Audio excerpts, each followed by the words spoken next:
Sintayong dipastikan pimpin timnas di AFF 2024, bebas pilih skuad.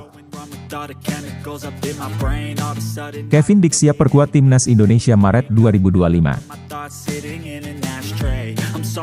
Kabar baik PSSI, Garuda siap tantang Bahrain di kualifikasi Piala Dunia. Sintayong buka suara soal gaji di timnas Indonesia ke media Korea. Respon pelatih Vietnam soal rencana Indonesia pakai skuad lapis kedua di AFF.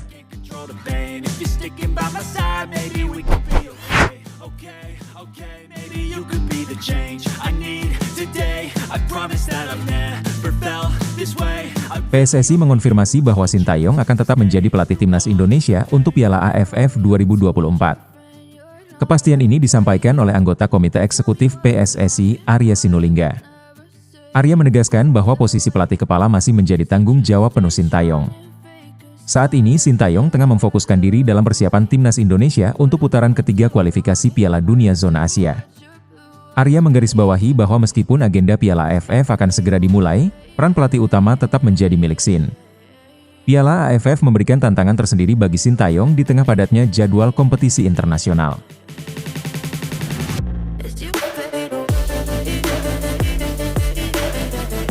Isu terkait pemilihan pemain timnas Indonesia di Piala AFF juga mencuat. Dengan kabar yang menyebutkan bahwa timnas U23 akan diturunkan di turnamen ini. Hal ini dimaksudkan sebagai persiapan awal bagi tim U23 yang akan bertarung di SEA Games 2025 di Thailand pada akhir tahun depan. Arya Sinulinga menjelaskan bahwa PSSI memberikan kebebasan penuh kepada Sin untuk menentukan susunan pemain di Piala AFF 2024. Dalam kesempatan tersebut Arya menegaskan bahwa penentuan pemain timnas Indonesia untuk Piala AFF diserahkan sepenuhnya kepada Sintayong. PSSI tidak akan mencampuri keputusan pelatih terkait pemilihan pemain, termasuk jika Sin memutuskan untuk lebih banyak memainkan pemain muda. Arya juga menyatakan bahwa Sintayong memiliki kendali penuh untuk menentukan pemain mana saja yang akan diturunkan di lapangan. PSSI memberikan wewenang tanpa intervensi kepada pelatih asal Korea Selatan tersebut untuk memilih skuad terbaiknya. Terkait target di Piala AFF, Arya mengungkapkan bahwa hingga saat ini PSSI belum menetapkan target khusus bagi timnas Indonesia. Turnamen Piala AFF yang hingga kini belum pernah dimenangkan oleh skuad Garuda menjadi tantangan besar bagi tim asuhan Sintayong.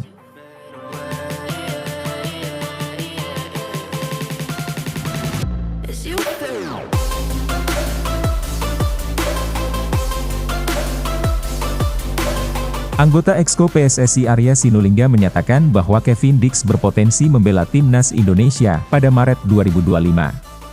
Arya menjelaskan bahwa proses naturalisasi Dix masih berjalan, namun saat ini belum bisa dilakukan dengan cepat. Salah satu faktor yang mempengaruhi adalah masa adaptasi serta pembentukan pemerintahan baru Indonesia untuk periode 2024 hingga 2029. Kondisi ini membuat PSSI harus menunggu proses tersebut hingga pemerintah yang baru siap mendukung. PSSI memiliki keyakinan bahwa dengan dukungan pemerintah baru, prosedur naturalisasi Kevin Dix dapat diselesaikan tepat waktu. Pemerintah baru memang tengah dalam masa transisi, tetapi PSSI yakin proses ini akan terus berjalan hingga Dix siap memperkuat timnas Indonesia. Selain Kevin Dix, PSSI juga sedang mengupayakan naturalisasi beberapa pemain potensial untuk timnas putri Indonesia.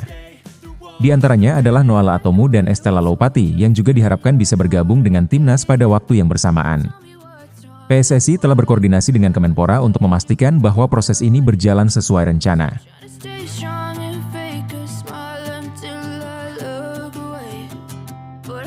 Arya menjelaskan bahwa dokumen untuk ketiga pemain ini sudah mulai diproses dan saat ini berada di Kemenpora. PSSI berharap prosedur administrasi untuk Noala Atomu, Estella Loupati dan Kevin Dix dapat berjalan lancar di kementerian terkait. Pemerintah yang baru pun diharapkan segera memberikan respons yang baik terhadap inisiatif ini demi memperkuat skuad timnas. Jika seluruh proses naturalisasi berjalan sesuai harapan, Kevin Dix diproyeksikan untuk memperkuat timnas Indonesia di laga internasional pada Maret 2025. Pada bulan tersebut Indonesia akan menjalani laga tandang melawan Australia. Selain itu ia juga kemungkinan tampil dalam laga kandang menghadapi Bahrain, memperkuat lini pertahanan yang selama ini menjadi perhatian PSSI.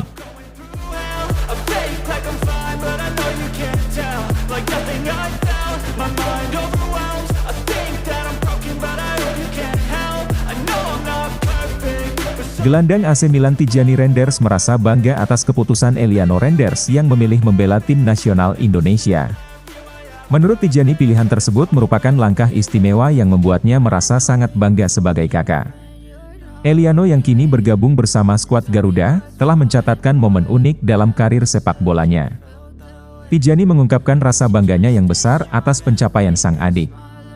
Kebanggaan ini dirasakan Tijjani karena ia dan Eliano telah lama berbagi kecintaan pada sepak bola sejak kecil.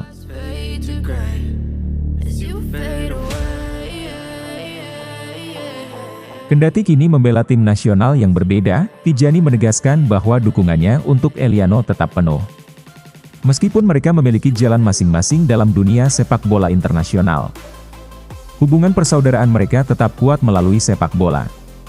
Keputusan Eliano untuk membela timnas Indonesia dianggap Tijjani sebagai langkah istimewa yang memberikan warna tersendiri dalam karir keduanya. Baginya pengalaman berbagi panggung sepak bola dalam bendera negara yang berbeda adalah sebuah kebanggaan dan kenangan tak terlupakan. Sebagai mantan pemain AS Alkmaar, Tijjani Reinders memahami pentingnya memberikan dukungan penuh kepada sang adik dalam setiap langkah karirnya.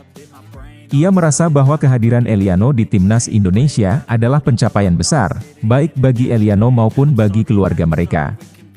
Dukungan dari keluarga tentunya sangat berarti bagi Eliano dalam menghadapi tantangan baru di timnas Indonesia. Tijjani Reinders berharap Eliano dapat terus berkembang bersama timnas Indonesia, meraih pengalaman berharga dan memberikan kontribusi terbaiknya bagi tim.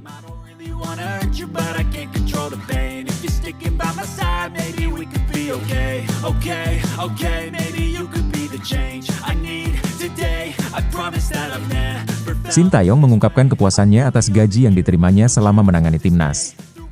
Ia menegaskan bahwa masalah gaji bukanlah hal yang menjadi perhatiannya karena ia merasa puas dengan apa yang diberikan oleh PSSI. Hal ini menandakan adanya kenyamanan yang Sin rasakan selama bekerja di Indonesia. Selain gaji yang memuaskan, Sintayong juga mendapatkan berbagai fasilitas pendukung selama bekerja di Indonesia. Fasilitas tersebut diberikan sebagai bentuk apresiasi atas kontribusinya kepada timnas Indonesia. PSSI memastikan bahwa Sin mendapatkan fasilitas yang sesuai untuk membantu kinerjanya dalam mempersiapkan tim yang kompetitif di berbagai ajang internasional.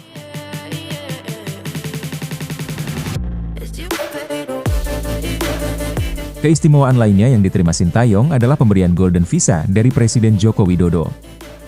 Golden Visa tersebut menjadi simbol penghargaan pemerintah Indonesia atas kontribusi besar Sin dalam membangun dan mengembangkan sepak bola nasional. Visa khusus ini juga mempermudah aktivitas Sin di Indonesia sehingga ia bisa lebih fokus dalam menjalankan tugasnya. Kepuasan Sintayong terhadap gaji dan fasilitas yang diterimanya mencerminkan ikatan yang kuat antara dirinya dengan PSSI dan pemerintah Indonesia. Meskipun tidak bersedia membocorkan nominal gaji yang ia terima, Sin menyampaikan rasa terima kasihnya atas kepercayaan dan dukungan penuh yang diberikan kepadanya. Ia merasa bahwa apa yang ia terima saat ini sudah sangat mencukupi dan sesuai dengan harapannya.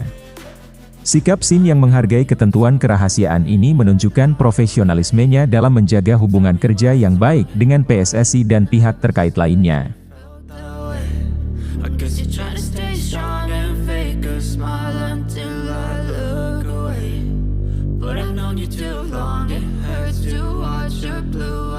Pelatih timnas Vietnam Kim Sang-sik memberikan tanggapan atas rencana timnas Indonesia yang dikabarkan akan mengirimkan skuad lapis kedua di Asian Cup. Kim mengonfirmasi bahwa dirinya sudah mendengar kabar tersebut. Keputusan Indonesia ini kabarnya diambil dengan tujuan untuk mengembangkan tim muda sebagai persiapan menghadapi SEA Games 2025.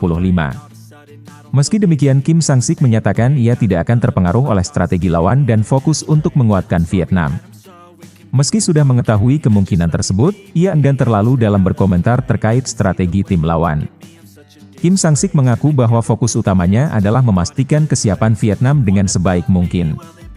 Menurutnya, spekulasi mengenai komposisi pemain Indonesia tidak akan menggoyahkan pendekatannya terhadap turnamen.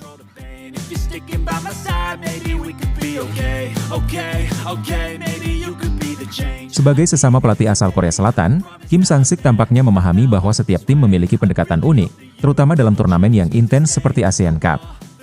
Strategi penurunan pemain yang diterapkan oleh Sintayong dinilai wajar dalam konteks persiapan jangka panjang bagi timnas Indonesia. Meski begitu, Kim Sang-sik tidak ingin menyamakan pendekatan yang diambil Vietnam dengan strategi Indonesia. Ia menekankan bahwa fokusnya tetap pada internal timnya dan memastikan para pemainnya berada dalam kondisi terbaik. Kim Sang-sik juga memberikan penegasan bahwa Vietnam sama sekali tidak merasa gentar menghadapi Indonesia. Bagi Kim, setiap lawan harus dihormati tetapi tidak untuk ditakuti, dan hal ini menjadi motivasi bagi para pemain Vietnam untuk terus berlatih dan menyiapkan diri dengan maksimal. Sikap percaya diri Kim Sang-sik ini didukung oleh langkahnya untuk melakukan persiapan dan analisis yang mendalam. Ia menegaskan bahwa persiapan Vietnam tidak akan bergantung pada siapa yang dihadapi, tetapi lebih kepada kekuatan dan kelemahan yang ada dalam timnya sendiri. Bagi Kim, mempersiapkan tim dengan dasar analisis yang kuat merupakan prioritas utama agar Vietnam dapat tampil konsisten di setiap pertandingan.